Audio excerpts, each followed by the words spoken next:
মারুফদের বাড়ির পরিবেশটা চমৎকার। বনেদি ফ্যামিলিতে মেহমানদের থাকার জন্য আলাদা ঘর থাকে, যেটাকে কাচারি ঘর বলে। গেস্ট রুম বা ড্রয়িং রুমের আদি ভার্সন কাচারি ঘর এখন আর দেখা যায় না। মূল বাড়ি থেকে একটু বাইরে আলাদা খোলামেলা ঘর। অতিথি, পথচারী কিংবা সাক্ষাৎ প্রার্থী এই ঘরে এসে বসেন। প্রয়োজনে 1-2 রাত যাপনের ব্যবস্থা থাকে কাচারি ঘরে। একসময় আলোচনা, সামিল, বৈঠক, গল্প, আড্ডার আসর বসত কাচারি ঘর ঘিরে। বর্ষাকালে কাচারি ঘরে বসে পুঁথিপাঠ, শায়ের শুনে মুগ্ধ হতেন শ্রোতা। পথচারী একটু জিরিয়ে নিতেন। বিপদে পড়লে রাত যাপনের ব্যবস্থা থাকতো এখানে। বাড়ির ভেতর থেকে খাবার পাঠানো হতো কাচারি ঘরের অতিথিদের জন্য। আবাসিক গৃহশিক্ষক বা লজিং মাস্টার কাচারি ঘরেই থাকতেন। সকালবেলা মক্তব হিসেবে ব্যবহৃত হতো কাচারি ঘর।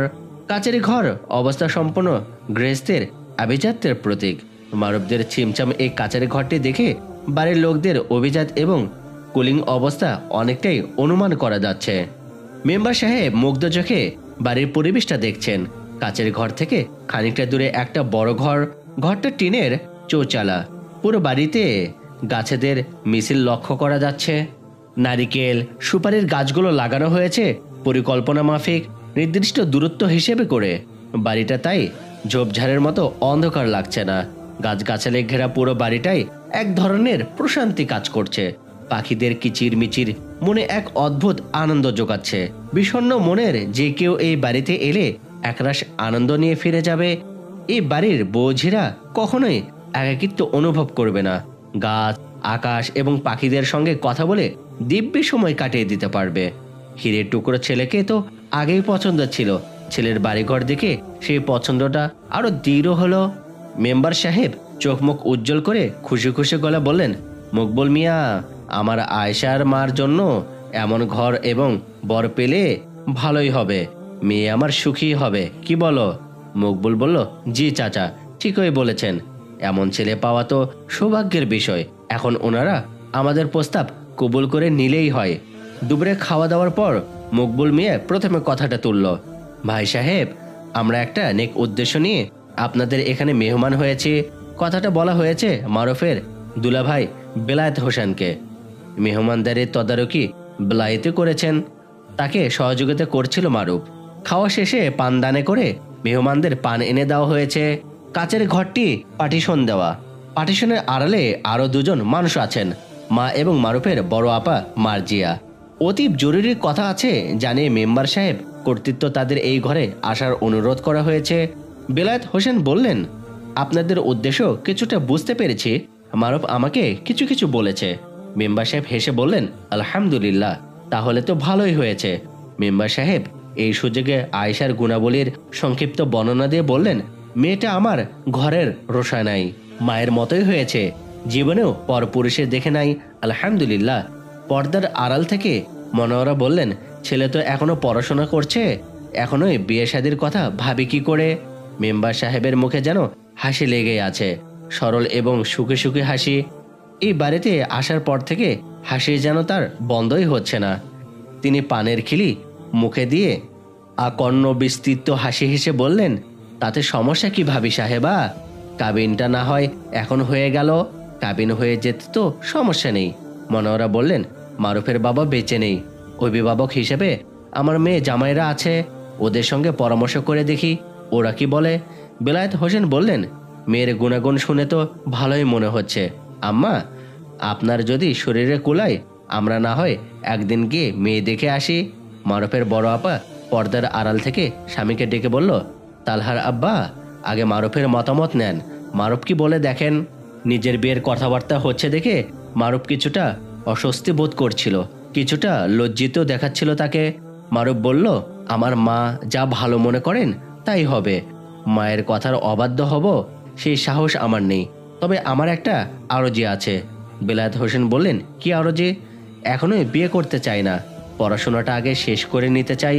মেম্বার সাহেব কিছু একটা বলতে যাচ্ছিলেন, তখনই দরজার সামনে রাস্তার গাড়ির হর্ন শোনা গেল। এলাকার এক পিচ্চি এসে সিলেটি ভাষায় বলল, ইতারা ঢাকার থাকি আইসুন, আপনারার বাড়িটা ঢুকাইতে আইছিলেন। গাড়ি থেকে 2 জন মানুষ নেমে এলো। বোরকা পরে একটা মেয়ে, সঙ্গে একজন 40 পুরুষ। ঘরে ঢুকতে মারুফ বলল, আপনাদের পরিচয়টা একটু বলবেন কি? কারা আপনারা? বোরকা পরা মেয়েটা ব্যস্ত গলায় বলল, আমি নিতু। আপনি কি মারুফ? মারুফ বলল, হ্যাঁ। আপনার কি নাবিলা নামের কারো কথা মনে আছে? নাবিলা আমার বান্ধবী। নিতুর কথা শুনে বিলায়েত হোসেন স্তব্ধ হয়ে গেলেন। মারুফের কাছে একটা মেয়ে এসেছে, আবার নাবিলা নামের আরেক মেয়ের সঙ্গে মারুফের পরিচয় আছে কিনা তাও জানতে চাচ্ছে। মেয়ে এবং মারুফ এ দুয়ের মাঝে যোজন যোজন দূরত্ব, এমনটাই সবাই জানতো। কিন্তু এই মেয়ে কি বলতে চাচ্ছে? মারুফ বলল, জি মনে আছে। নিতু বলল, আপনি কি জানেন সে এখন কঠিন একটা বিপদের মধ্যে দিয়ে যাচ্ছে? আপনাকে বাঁচাতে সে কতটা ত্যাগ স্বীকার করেছে। মারুফ বলল, আপনার কথা আমি কিছুই বুঝতে পারছি না, একটু বুঝিয়ে বলবেন কি? আপনি নিশ্চয়ই শুনেছেন রেহান হত্যার আসামিকে পুলিশ ধরতে পেরেছে। হ্যাঁ শুনেছি। পুলিশ রেহানদের বাড়ি থেকে প্রকৃত অপরাধীকে ধরতে পেরেছে। সে সবকিছু স্বীকার করে নিয়েছে। এরপরে পুলিশ আমার আটকাদেশ বাতিল করে দেয়। কিছু ফর্মালিটি শেষে আমাকে মামলা থেকে অব্যাহতিও দিয়ে দেয়। নিতু বলল, রেহানদের বাড়ি থেকে যাকে আটক করা হয়েছে সে আর কেউ না, নাবিলা। মারুফ অবাক গলায় বলল, কি বলছেন? ঠিকই বলছি, তবে তাকে ধরা হয়নি, সে ইচ্ছে করেই ধরা দিয়েছে। নাবিলা সেখানে ইচ্ছে করেই গিয়েছে, কারণ সে জানতো কিছুক্ষণের মধ্যেই পুলিশ এই বাড়িটিতে যাবে। বেলায়েত বললেন, কিন্তু আমি তো শুনেছি অপরাধী নিজেকে বাঁচাতে পালানোর চেষ্টা করছিল। ধরাই যদি দিতে যাবে তাহলে পালাতে চাইছিল কেন? নিতু বলল, পালানোর চেষ্টাটা ছিল সম্পূর্ণ পরিকল্পিত, যাতে পুলিশ সহজেই তাকে অপরাধী সাব্যস্ত করতে পারে। পুলিশকে সে রেহান হত্যার যে বর্ণনা দিয়েছে সেটি সম্পূর্ণ মিথ্যে। মানুষ মারবে কি, তার তো একটা তেলাপোকা মারার সাহসও নেই। মারুফ হতভম্ব, সে কিছুই বুঝতে পারছে না। এত কিছু হয়ে গেছে অথচ সে এর কিছুই জানে না। তার মনেও প্রশ্ন জাগছে, খুনটা তাহলে করল কে? নাবিলার সঙ্গে যে মারুফের সাময়িক পরিচয় হয়েছিল, মারুফ সেটা এতদিন ইচ্ছে করে প্রকাশ করেনি, পাছে কেউ আর এর ভিন্ন কোনো অর্থ করে। কিন্তু আজ আর সেটা অপ্রকাশিত রইল না। অন্দরমহল থেকে মনোয়ারা নিতুকে ডেকে বললেন, মা তুমি বাড়ির ভেতরে ঘরে এসো তো। কি হয়েছে? আমি বিস্তারিত শুনতে চাই। আমার মারুফ খুবই লাজুক ছেলে, লজ্জাই হোক অথবা যে কোনো কারণেই হোক, বিষয়টা সে আমাকে বলেনি, এড়িয়ে গেছে। নিতু ভেতরে যেতেই বেলায়েত হোসেন বললেন, কি হয়েছে রে মারুফ? মেয়েটা এসব কি বলে গেল? নাবিলা কে? সে কেন তোর জন্য এতটা রিস্ক নিতে গেল? আকরাম হোসেন ব্যস্ত গলায় বললেন, ঘটনাটা আমি সংক্ষেপে বলছি, আমাদের হাতে সময় খুব কম। নাবিলা আমারই ছোট বোন। মারুফের নোটবুক পড়ে নাবিলা অনেক কিছু শিখেছে, অনেক কিছু জেনেছে। তার মনে হয়েছে দিনের স্বার্থে মারুফের মতো মানুষদের বেঁচে থাকা দরকার। এর জন্যই আমার বোনটি নিজের জীবনের কথা চিন্তা করেনি, নিজেকে চরম অনিশ্চয়তার মুখে ঠেলে দিয়েছে। পুরো ঘটনা শুনে বেলায়েত হোসেন সহ ঘরের অন্যান্য সবাই অবাক হয়ে গেছেন। বেলায়েত বললেন, সত্যি অবাক লাগছে। আমরা পুরুষরাও তো দিনের জন্য এতটা ত্যাগ স্বীকার করতে চাইব না, অথচ একজন মেয়ে মানুষ হয়ে সে এমনটা চিন্তা করেছে। আকরাম হোসেনের চোখ জোড়া ভিজে উঠল। তিনি বললেন, আমার বোনটি কি করেছে জানেন? একটা ধর্মহীন ছেলের সঙ্গে বিয়ে দিতে চেয়েছিলাম বলে অভিমান করে বাড়ি থেকে চলে এসেছে। নিজে পুরোপুরি ধার্মিক না হলেও ধর্মের প্রতি তার অগাধ ভালোবাসা দেখিয়েছে। আকরাম হোসেন ডুকরে কেঁদে উঠে বললেন, আমার একমাত্র বোনটি আজ বিপদাপন্ন। আমি যদি এই ছেলের সঙ্গে ওর বিয়ে দিতে না চাইতাম, ও নিশ্চয় বাড়ি ছেড়ে চলে আসতো না। আপনারা একটা কিছু করুন প্লিজ, ওর কিছু হলে আমি নিজেকে কখনোই ক্ষমা করতে পারবো না। নিতুর কাছে সব শুনে মনোয়ারা স্তম্ভিত হয়ে গেলেন। তিনি ব্যস্ত স্বরে বলল, আন্টি সময় খুব কম, আমাদের সামনে এখন শুধুই অন্ধকার। কোনো উকিলই দায়িত্ব নিতে চাচ্ছে না। নাবিলা বলছিল মারুফের সঙ্গে নাকি কোনো এক উকিলের পরিচয় আছে। উকিল সাহেবের ঠিকানাটা এই মুহূর্তে খুবই প্রয়োজন। আমার বিশ্বাস তিনি নিশ্চয়ই এই কেসটা হ্যান্ডেল করার দায়িত্ব নেবেন। মনোয়ারা আর এক মুহূর্ত দেরি করলেন না। তাকে কেমন যেন অস্থির দেখাচ্ছিল। বাড়িতে যে মেহমান এসেছে সেটাও যেন ভুলে গেলেন। মারুফকে ডেকে বললেন, এখনই আমরা ঢাকায় রওনা করব। মেয়েটা তোকে বাঁচাতে এত কিছু করলো আর তুই এখনো এখানে বসে আছিস? তোর কি উচিত না তার জন্য কিছু করা? বেলায়েত হোসেন মারুফকে তাড়া দিয়ে বলল, তৈরি হয়ে নে, অতি দ্রুত উকিল সাহেবের সঙ্গে দেখা কর। আমি আম্মাকে নিয়ে এখনই ঢাকার দিকে রওনা হচ্ছি। মেম্বার সাহেব উঠে দাঁড়াতে দাঁড়াতে বললেন, ভাবি সাহেব আপনি অসুস্থ মানুষ, এতটা পথ কিভাবে যাবেন? আপনি বরং বাড়িতে থাকুন, টেনশন করবেন না, আমরা আছি না, বিষয়টা আমরাই দেখছি। মনোয়ারা বললেন, যত অসুস্থই থাকি কোনো কিছু আমাকে আজ আটকাতে পারবে না।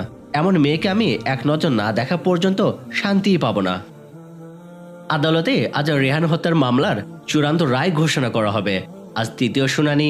এর আগে দুবার শুনানি হয়েছে, একবারও আসামির পক্ষের কোনো উকিল ছিল না। গত শুনানিতেই চূড়ান্ত রায় হয়ে যেত। আকরাম হোসেন মহামান্য আদালতের কাছে রায় মুলতবির আবেদন করে 2 দিন সময় চেয়েছেন।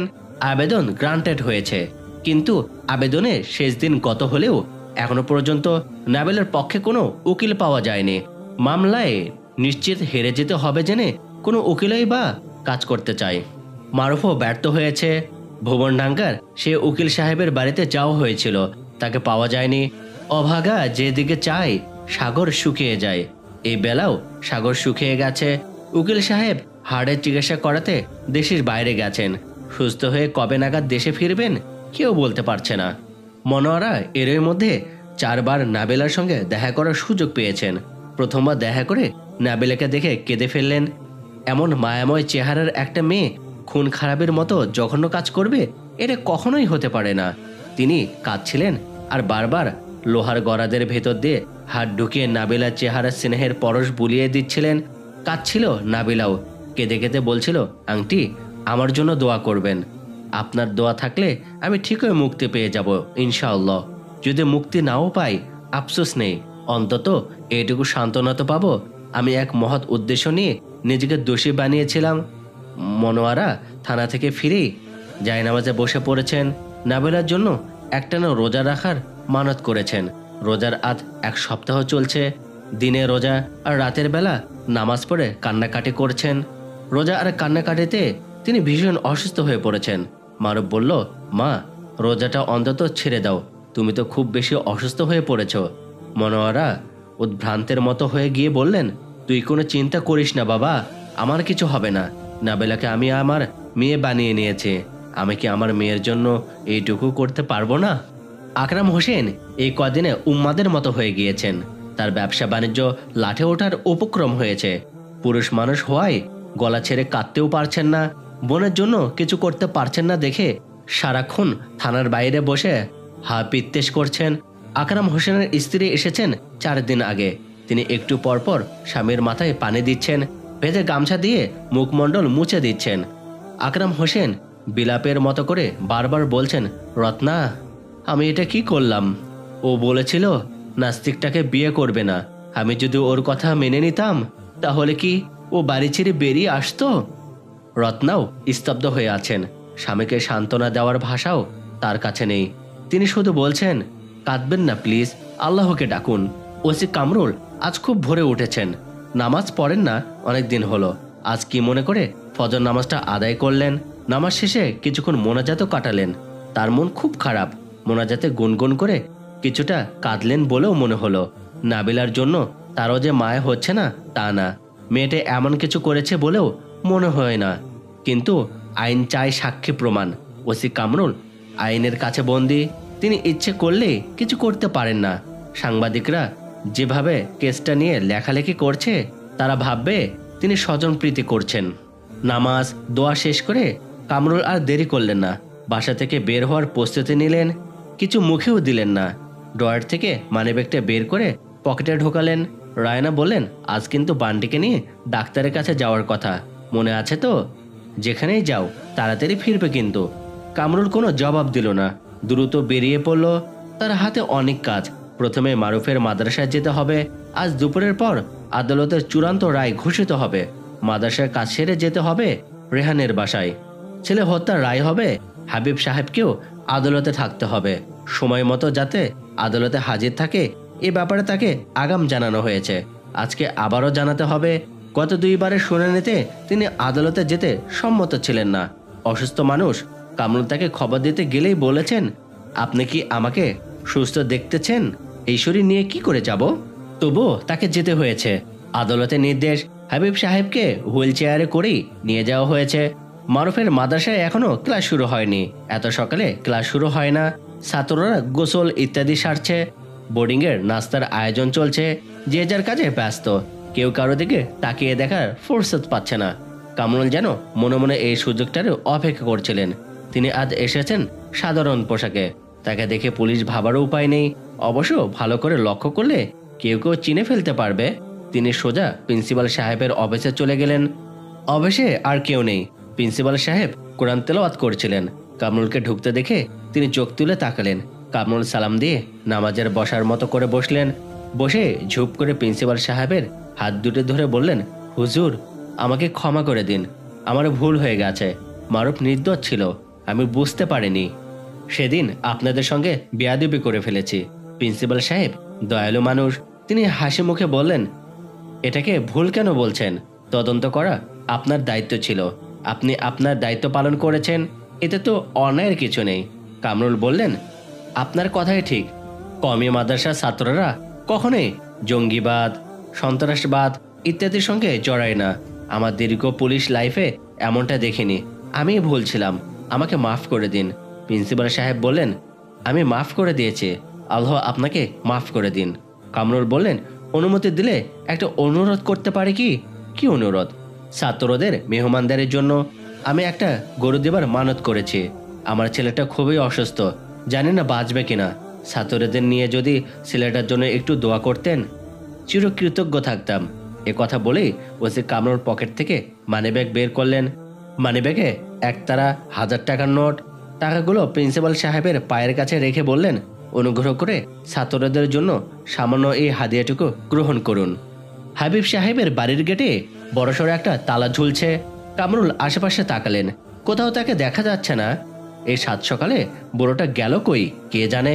সামনের ইম্পোর্টার ভদ্রলোকের বাড়ির দোতলা বারান্দায় কাজের মহিলা জয়গুনকে দেখা যাচ্ছে, বারান্দার কাপড় রোদে দিচ্ছে। কামরুল রাস্তা থেকে চেঁচিয়ে বললেন, এই হ্যালো, শুনতে পাচ্ছেন? হাবিব সাহেব কোথায় গেছে বলতে পারেন?